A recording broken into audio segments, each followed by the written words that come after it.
I'm addicted to my phone, you guys. The second I wake up, I go on my phone and I delete the app. Like, I'll delete the app, but then I'll be like, let me re-download it really quick. Yeah, the more I focus on trying to quit and trying to be off my phone, the more I'm on it, because in my head I feel like I'm accepting defeat and I'm accepting giving up. I'm like, I'm on my phone anyways, might as well be on it, right?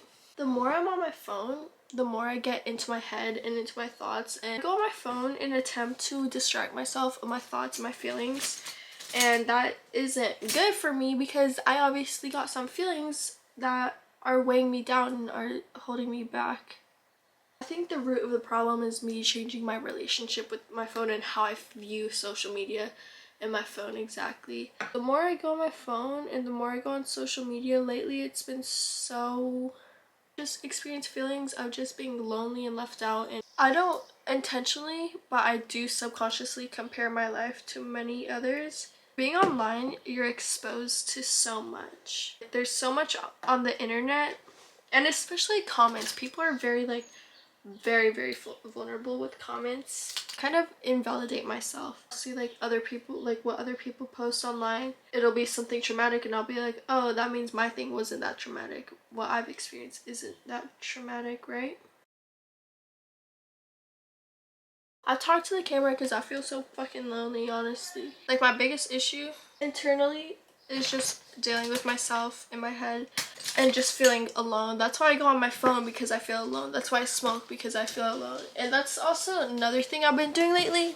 Trying not to do, actually. When I first started smoking, I always told myself, oh, I do this for enjoyment. Witnessing people that smoke to hide their pain, I was like, oh, I don't want to do that. I don't want to be that person that smokes to hide my pain.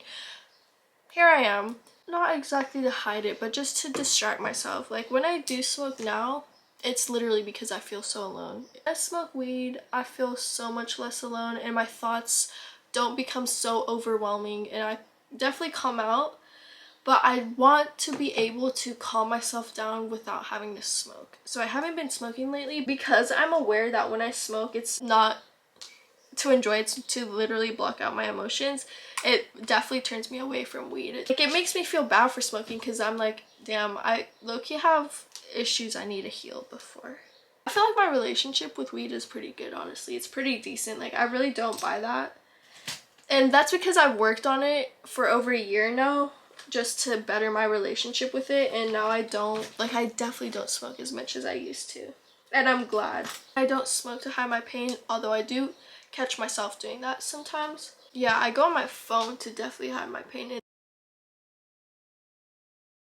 Like, as much as I say I want to make friends, I don't let myself make friends. I don't try. I get too shy. I don't like forcing myself to make friends. I don't ever want to change myself to fit someone's friend group. Because of that, it's pretty hard for me to make friends, and I do get bummed out about it sometimes, but also other times I'm like, I'm glad I'm not a part of some fake friend group, or I'm glad I'm not doing things just because I want to go out.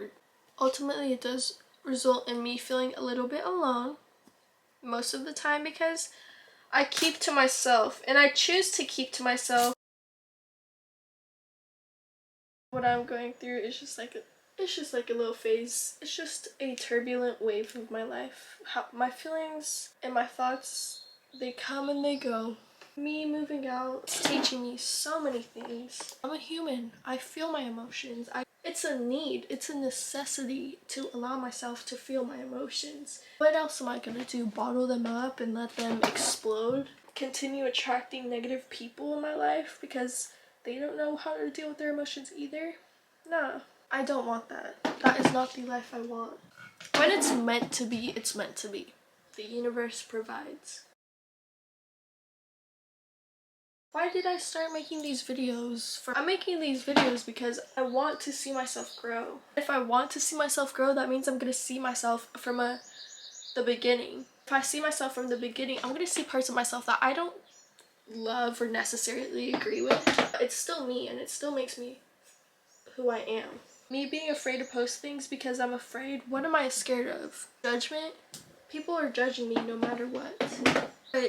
Like, if I'm scared of judgment, why am I even in that environment? Why would I surround myself with people who are judging me? I'm testing myself, really. Since I was a kid, I've been wanting to make videos. I'm doing them, and now There's a lot of times where I don't regret, but I just hold back on myself because I feel like I'm going to regret. I'm regretting before anything even happens. I'm attracted to what I do for a reason. I do what I do for a reason. I hang out with who I hang out with for a reason. I feel what I feel for a reason. It's okay to allow myself to feel. I don't need to feel embarrassed for myself for how I feel. It's natural. I'm natural. I feel real. I am real. I'm a person. I'm a human being. What do I expect from myself? It's okay. That's all I need to hear from myself, and that's why I vlog and talk, because even though the beginning of this vlog is probably like me overthinking, me talking about nonsense, I speak to the camera because I'm essentially speaking to myself. That's all I need sometimes. I just need to talk to someone. I just need to speak to someone, and I did. I was just speaking with my mom right now, and that feels so good. It feels so good to have a conversation with someone. It feels even better to have a conversation with someone who you never thought you would be able to do so. Can't take that for granted. Don't take that for granted. When you have a family, let them be your family.